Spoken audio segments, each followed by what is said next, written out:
actual office furniture and equipment auctions and just kill it.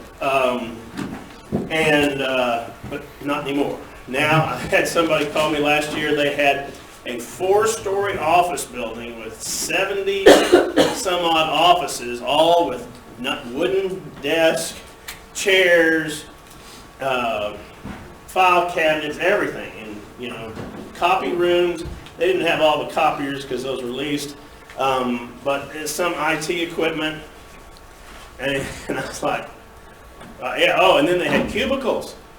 We've got a lot of cubicles. They're very expensive. They were very expensive. Now you can't hardly get office furniture dealers to come get them if you give them to them, because they have warehouses full of them. And so when that sounds juicy at first, you realize there's really no market for that stuff, and you're going to be selling this desk for $25, and it doesn't work out too well sometimes. You have to be careful with those. Entertainment, we do a lot of entertainment type auctions, just any types of businesses. Where are we going to get businesses? A lot of people come to us because they're retiring. Most of the time they've made an effort to sell the business possibly in its entirety. Sometimes not, but sometimes they do, and they've had trouble with that. It is very difficult to do that. And so, a lot of times people are considering, possibly selling it themselves, and then once they start digging into what is it going to take for us to sell all this equipment, how long is it going to take for us to do this, and especially if they're trying to retire, they realize, no, this is a lot of work, and we really need somebody who knows what they're doing. Banks, lenders, another big source for this type of business. To a lesser extent, law firms, estates.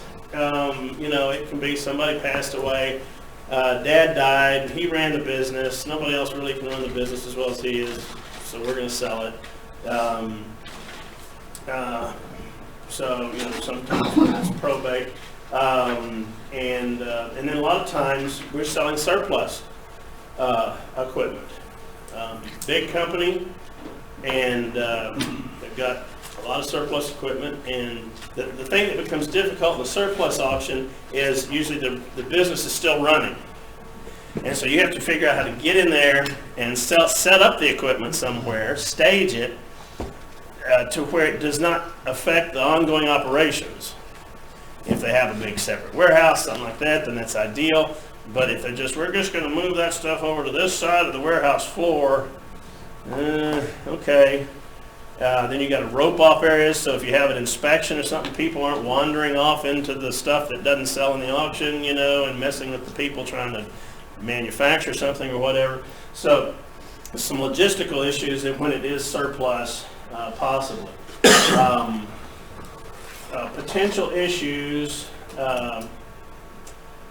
We talked about this the other day. We're talking to the decision makers, very important. Confirm what you're selling. We did that when we walking through the place, confirming what's going to be sold, what's not going to be sold. Liens, we ask them verbally. One of my checklist things on my little sheet that I use. Are there any liens on anything? Oh, no. Okay. Take them for their word first. Then they're going to sign the contract that's going to say they don't have any liens on it, and then we're going to check it. I did do a business liquidation one time in Austin many years back in the 90s, and the guy said, no liens. Okay. And I didn't run the UCC search, actually, until after the auction was over. And there was a lien. It wasn't a big lien, but it was a lien, and it was going to eat up a good portion of the auction. And I contacted him, and I said, well, we do have a little bit of an issue.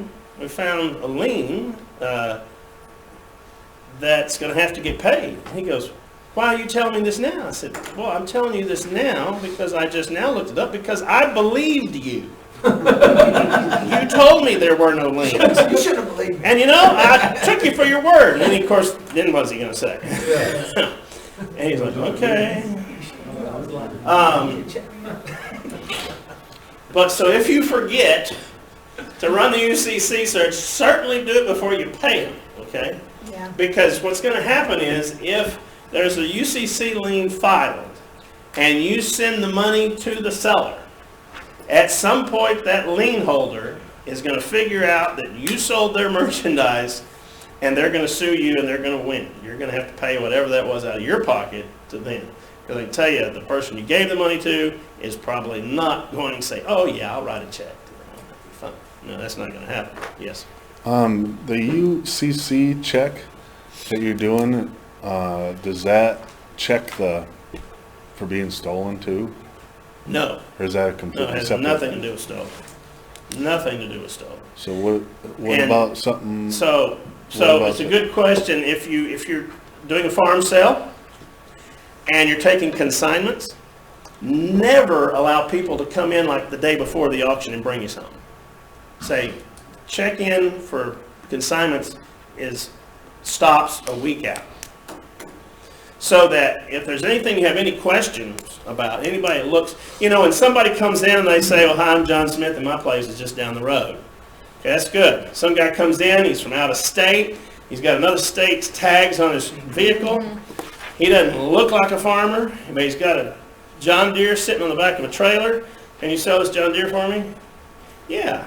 And that's when you want to start asking questions. So, as an auctioneer, running your own auction, And you what sell are you stolen. what are you responsible for? You can't check every piece if it's stolen, or do you? What are you supposed to do? What's the protocol? Well, the protocol is you're just going to have to use some common sense. As I said, when somebody comes in, brings you something, and something doesn't smell right, the first thing I'm going to do is I'm going to go get the VIN number or the serial number off that John Deere, Make sure and I'm going to call the sheriff's office. Yeah, make sure.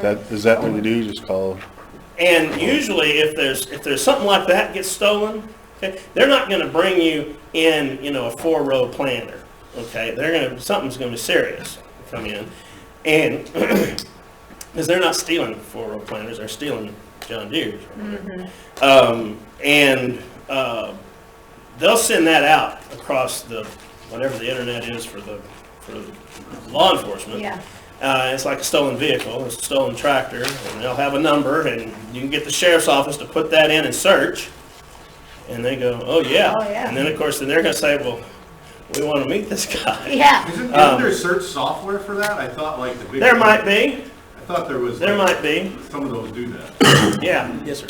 Alright, so what happens, I'm guessing it's rare, but could still happen if, say, John Smith that lives down the road, turned out, his stuff was stolen, and you sell it. Yeah. Yeah. And somebody comes back as the owner of what you sold. You're going to have some liability. Uh-huh.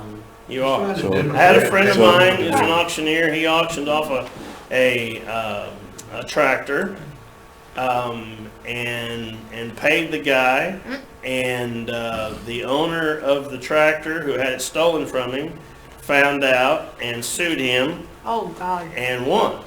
Oh, And Lord. the auctioneer had to pay money to Yes. the owner out of So- his Oh. pocket. So always run the And bin, it was for negligence. So right? I'm not saying You're that's a hard and fast rule, but once again, you do have some responsibilities. You're a professional. That's what they're going to say. You knew better. You're a professional. That's what you do for a living. Part-time. So will your errors and omissions policies? That's a good time to have errors and omissions. Yes, it is. Of course, it's one of those. Yes, sir. It's a true story. Had one of my guys total one of my trucks. My mechanic looked at it and said, this truck's totaled, would like me to get rid of it for you? Sure, hey, go ahead, I owe him. I said, we'll do it for the $150 or whatever we owe you, just get rid of it. 3 years later, I get a call from the Dallas Police Department. They want to know where I was at 3 o'clock in this Dodge truck. And I'm like, I don't own a Dodge truck. At that time, I sold that truck, I had all Chevys. I had a Chevy truck.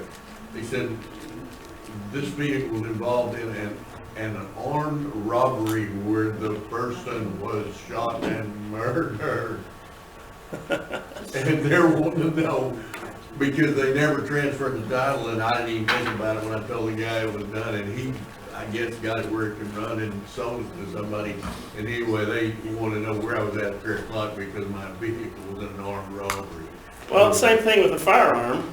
Yeah. You go to the store, buy it, and you It's registered under your name. 6 years later, somebody says, "Oh, would you sell me that gun?" You go, "Yeah, I'll sell you that gun." Then they sell it to some bad guy or whatever, and they shoot somebody and find, first place the feds are gonna come is to your house. So Yeah. if you sell a wrecked truck, So, Yeah, no, I mean, but that's a good point. If it's still got a title, you Yeah. need to transfer the title.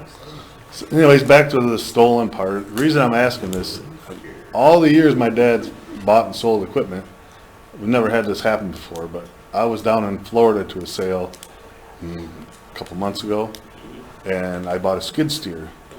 And anyways, that was the only thing I got bought, and I was on like a whole week of going to auctions. I got the skid steer bought, all happy and everything. Arranged the trucking, paid for it, boom, it's in Michigan. Not before I even get home, I step out of the plane in Detroit to go home, auctioneer company calls me and says, "Hey Dan, just to give you a heads up, not saying, but you just might want to, what do you plan on doing with that?" And he said, "I can sell farm equipment and construction, I'm gonna sell it. It's just as quick as I can sell it." And he's like, "You might want to hold on to that for a minute." I was like, "What do you mean?" And he's like, "Well, I'm not saying it's stolen, I just have a hunch." So, okay. I'm like, Why are you telling me this now? yeah, and it was, I'm like, I'm not even home yet. What the heck was the weekend? It was like Saturday or something. He says, "Monday morning, I'll be able to answer this. I can't right now." Okay. So he calls me back Monday morning. He says, "Yeah, that's stolen. We got to get it." I mean, by this time, Monday morning, that was sitting in my lot. It was already here. Yeah. And I'm like- Did you pay So, you back and- he's like, "Well, we'll pay." I said, "Well, who's gonna pay the trucking?" I says, "I ain't paying for the trucking. I already paid it to truck at one time." Yeah, the auctioneer's gonna be. And, anyway, so he sent me a check for all that. It was good. But, anyways, I've never had that happen. So that's why I'm asking, like, how do I prevent that from happening? On the bin. Well, that's, once again, I mean. He you gotta- sniffed it. He said he would have never done it because he's dealt with these people before. He said, they've brought tractors and riding lawnmowers to him. And he said, but what got him, what made him sniff, he was in Miami to a sale, and they had a great big Caterpillar portable generator like 4 days before that sale. And these people brought it in and sold it there. And then the two skid steers came in. There was two sitting next to each other, a Bobcat and a Kubota. And both of those were from them. And they didn't show up to the auction, and they didn't say reserved or nothing. They just said, "Sell them," and they didn't show up. And he says, "That don't seem right." Well, yeah, he shouldn't have sold them if it didn't seem right. He should have waited and held on to them and sold them some other time. So let's keep going here. Other potential issues, a lot of times location, just because somebody says, "Well, we got to sell this business," doesn't mean you can get anybody in there to buy it. I mean, a lot of times there's no parking, or there's 4 parking spaces in the lot because they only had 3 employees. So you got to take, the parking isn't as big of an issue as access to the equipment. Can we get it out easily, or can we get it out at all? And are there any issues with security? Is the area dangerous? Things like that, potential issues. So if somebody calls and they say, I've got a group north of here that we started doing a lot of arcade, oddly enough, auctions, and one has led to another. And I've got a company right now, and they're wanting to sell this business, but they can't get the door closed. They can't decide on a day to close the business, and we've got to get that done. You really don't want to ever go set up an auction while the business is still in operation, okay? Because what happens is you start, I tell them, we're going to disrupt your whole plan here, because we're going to move things, we're going to tag things, and, I've had we've done a lot of rental companies over the years, and, they go, "Well, we want to close the door. We thought we need to be out by the end of the month on the 30th. We thought we'd close the door on the 25th. No, you need to close the door the first day of the month. because we need probably 30 days to do this right. And they go, well, we'll have a few things still out, we'll bring those in, and then you start setting up, and they go, well, these people needed that tent, they're going to pay me double the rental rate on that tent, so we took that tent out of the auction, we went and set it up, but I'll have it back in a week, and of course they took the tag off, they bring it back, they put it in the wrong place, the poles are somewhere else, and so it's just chaos. It's going to take more, and when they start saying things like that, I go, well, okay, I mean, in my mind, I'm thinking, I'm up in my commission 5% probably already, okay? The other thing I'm not a big fan of is if the seller's still going to be there. I'm going to stay and I'm going to keep working every day in my office, but I won't bother y'all. Bullshit. I won't bother y'all. I'll just be in my office. I'm going to do some paperwork, and I got to get some files, and we got to box all these files up. We got to keep and all this kind of stuff. And another 5%. Because what they're going to do is they're going to be out there talking to your staff. They're going to be questioning things. And then, of course, it's their personality, too. When they're big type A, boisterous, obnoxious kind of person, woof, we really don't want them around. 5%. We don't want them around. Because they're going to be out there questioning what we're doing, and they're going to come up with an idea that, they think their idea is better than yours. And that's difficult, too. So, I need to pay close attention to that. The landlord, this is huge. We lease the property. Not we, let me rephrase that. The seller leases the property, okay? And we want to talk about the landlord. Are you up to date on your payments? Well, we're a couple of months late. There's a warning light, okay? So, when they say that, then I say, well, we're going to need the landlord to sign off on this auction. Meaning, they understand it's happening, they're cool with it, okay? Because if it turns out they are not, they can stop the auction. I've had an injunction filed the day before an auction to stop an auction by the landlord because they want it in writing that they're going to get paid. That's really all it's about, is the money. So, when you say, well, you're 2 months behind, Mr. Seller, on your lease payments, how much is that? Well, it's a couple $1,000s. If you're going to have a $400,000 auction, okay, that's not a problem. If it's, well, we're behind $30,000 and we're going to have a $50,000 auction, that's huge. Okay, so we got to all be on the same page as, well, how are we going to do this with the money? Because I can tell you, the landlord's going to say, as long as I'm getting my money, and I've had him say that, as long as I'm getting paid, everything's cool. But that needs to get in writing. It can't be the seller says, I've talked to the landlord and they're cool with it. Great. I need the landlord's phone number. Because I'm going to call and talk to the landlord and make sure that's true. And then when the landlord says, yeah, I'm cool with it, I'm going to say, I'm going to send you an email to that effect, and I need you to reply back. Black and white. Okay. Scott, So you're current with the lease, yes. Just real quick, I know we don't have a lot of real estate guys in here, but I'm hearing you talk about all this and something that's kind of standing out, having not been in the auction business before. If you're coming in from the real estate side, to just be hearing all this, because title companies do a lot of this on the real estate side, but the auctioneer is the one that bears the responsibility on the auction side, don't they? Yeah, absolutely. Okay. Absolutely. So we're going to make sure the landlord knows about the auction. Are there any lease restrictions? A lot of people in their leases, it specifically says you cannot have an auction here. Especially if they're in a mall or a shopping center. So, what they don't want is they don't want auction signs up, and they don't want a big, huge auction crowd. They don't want all that. That's when you probably need to do an online auction, and we won't have any of that. And you say, have the seller tell the landlord, I'm selling the equipment, especially if they're not on site. I'm selling the equipment, and the chances are, unless they see our advertising, they won't know that an auction ever took place. And there's really no reason for them to have an issue with it, because it'd be the same if they just said, I'm selling to, 10 different people, or whatever. They're going to come pick up the stuff. So, but once again, you have to be careful. You have to be real careful. So, are there lease restrictions? And then, you know, a timeline, and a lot of times, I mean, probably 8 out of 10 business liquidation auctions we have, they have a timeline, we have to be out by a date.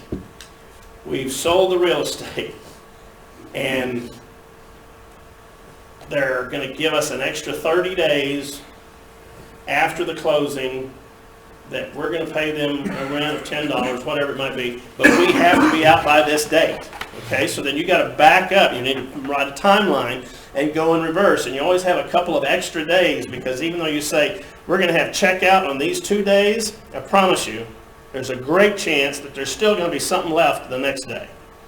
Somebody's truck broke down in Topeka. Can't get there till day after tomorrow. Those type of things happen all the time. So always give yourself a buffer. So don't have like the removal ends the day before the other people take possession. That's going to be. What happens if they don't take possession of it, or they just leave it there? Oh, you're talking about the buyer? Yeah. Well, if they abandon it, okay, it's usually because it's a piece of junk. And then you're going to have to go back to your seller and what you agreed to do with your seller. Did you agree to leave the place broom swept? You're going to have to get rid of it. If you said anything left over is the seller's responsibility for removal, then they're going to have to call a wrecker or whatever and come get it. But so timelines are huge, okay? And literally we want usually 30 days. We have to be out by the end of the month. I want to be setting up no later than the first day of the month. It's going to take us a week to set it up.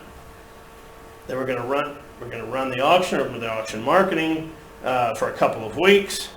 And then we're going to close the auction, then we're going to have removal, and that may take a couple of days, and then we want a couple of extra days after that, just to be safe, and it turns into 30 days. Can it be done quicker? Absolutely. It can always be done quicker. It doesn't work quite as well. Sometimes the goal is not the money. Sometimes the goal is having an empty building. We sold this real estate for a lot of money. And you've got $50,000 worth of equipment. That's not the deal. The deal is we cannot screw up this real estate. So this stuff's got to be gone. Who usually handles the insurance for removal? Like, say if you get into a big situation like an industrial, like you're talking about here, and they have like rigging companies and stuff. Who handles They have to send us their insurance. But does the seller or the buyers have to handle it? No, we're usually the ones who are concerned about, we're representing the seller, okay? So when we say, you can bring your own equipment, but you have to provide $1 million in liability insurance. And you have to name our auction company and the seller as also insured. That's not a big deal. They call their insurance company, they do that in minutes, send us over a copy of their policy, and we put it in the file. And so that's not a big deal. It's when the person has one piece of equipment they paid $50 for, okay, and they've got a winch truck that they own themselves, and I can come get it with my truck and pick it up, but I don't have insurance, and I'm not going to go buy insurance for a $50 thing that I bought. And that's when it's probably better that you have some kind of a loader available that you can pick up that thing and put it on the truck. Okay. So timelines are huge. Have a buffer for removal. Your payment, sales tax, you're going to get all that kind of stuff in other auctions. Inspections, a lot of people are doing less and less in inspections. It depends on what you're selling. If it's stuff that everybody knows what it is and you take real good photographs, and if it's running, you take a video of it running, we have 200 people. If it's an online auction, we have 200 people register as bidders. Inspection day, seldom do we ever get 10% show up for inspection. And usually it's half that, and if it's like restaurant equipment, you might have 5, 6 bidders. They all know what it is. You've taken good photos. You've shown them, what it is. You've told them it's running, or whatever. You got good information. They're not wasting their time coming. But I like to always, if I possibly can, and we do inspections for just a couple of hours. 10 a.m., 2 p.m., something like that. That's it. So, and of course you got to send people there. You got to make sure everything's protected, etc. That costs you money.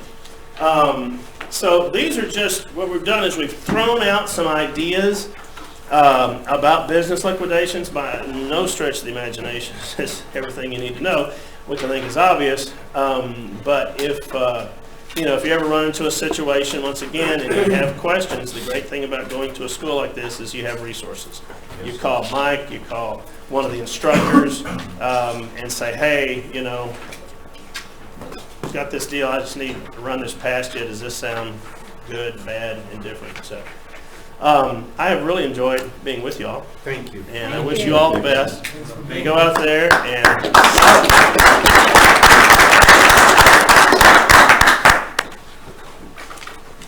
here's Johnny. Well, once again, you knocked it out of the park. From what I could hear from the room.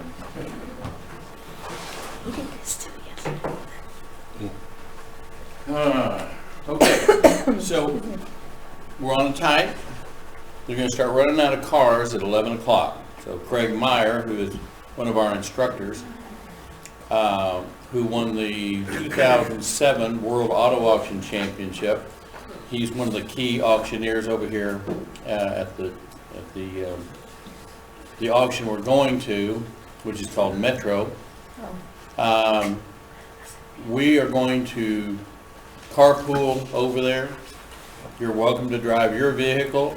However, I would say if you could get 3 or 4 people together, because we're really not going to go very far. We're only going to go about probably maybe 5 miles. So from here, you literally, if you go out here like you're going to get on Sam Rayburn 121, don't even get on the freeway. Just stay on the service road, heading west. You're going to take 121 Business, like you're going to go to downtown Louisville. You take 121 Business, and less than a mile or 2 off of the parkway or the service road, you're going to be at Metro. Okay? Can we put an address in, just in case? I think if you'll just put in Metro Auto Auction, Louisville, Metro? Texas, it'll Okay. pop right up. 1836 Okay? Midway. Yeah, it comes right in. I need to write it. Kate, can I write it? Listen